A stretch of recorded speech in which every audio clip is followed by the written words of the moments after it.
Beberapa tahun terakhir, gaya hidup minimalis mulai digandrungi. Ternyata kita mulai jengah dengan materi. Kita mulai sadar, materi tetap tak mampu menenangkan dan membahagiakan hati. Materi tetap tak mampu mengatur penilaian diri. Sekarang kita baru mengerti mengapa Rasulullah dan para sahabatnya tak pernah ambil pusing soal pakaian.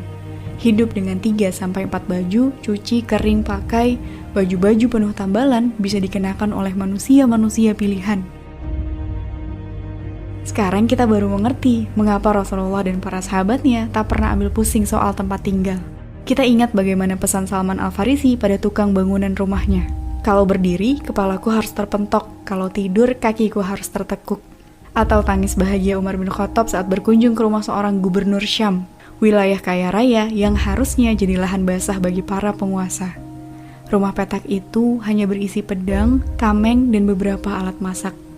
Hatiku tenang karena dunia tidak merubahmu, ucap sang Amirul Mukminin pada Abu Ubaidah. Sekarang kita baru mengerti mengapa Rasulullah dan para sahabatnya tak pernah ambil pusing soal makanan. Makan saat lapar, berhenti sebelum kenyang. Sering berpuasa, hanya makan makanan yang halal dan baik. Sekarang kita baru mengerti mengapa Rasulullah dan para sahabatnya tak pernah ambil pusing soal uang. Semakin banyak rezeki, semakin banyak pula mereka berinfak. Membiayai logistik perang, menginfakkan kebun-kebun, mewakafkan sumur jadi hal yang biasa. Sekarang kita baru mengerti, gaya hidup minimalis yang dilakukan Rasulullah dan para sahabatnya sejak dulu bersebab berharganya waktu yang mereka miliki. Materi tak boleh jadi distraksi. Tak ada waktu untuk memandangi tumpukan pakaian di lemari, bingung memilih pakaian tiap pagi.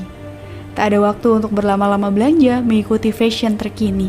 Tak ada waktu berbincang, saling menghakimi, menilai manusia hanya dari baju yang ia beli. Tak ada waktu malas karena perut-perut kenyang hingga tak bisa berdiri. Tak ada waktu mengeruk harta, menyelundupkan barang mewah, main proyek, atau terlibat korupsi. Bersebab karya dan amanahnya yang begitu besar, maka materi tak boleh jadi pemberat langkah. Begitulah Allah izinkan Umar bin Khattab mampu meluaskan Islam hingga lintas negeri. Aisyah bisa menghafal ribuan hadis dan mengajarkan ilmu seluas-luasnya. Abu Ubaidah dan Salman Al-Farisi mampu menjadi gubernur yang memakmurkan rakyatnya. Sekarang kita baru mengerti, gaya hidup minimalis yang sejak dulu Islam ajarkan bukan untuk mengekang hingga terlihat menyedihkan, tapi menjaga kita dari yang tak berguna, lalu fokus menciptakan karya-karya besar, menciptakan pengaruh, membuahkan banyak manfaat untuk manusia. Ya, sekarang kita baru mengerti, kita perlu melepaskan belenggu materi agar hati ringan berlari mendaki surga tertinggi.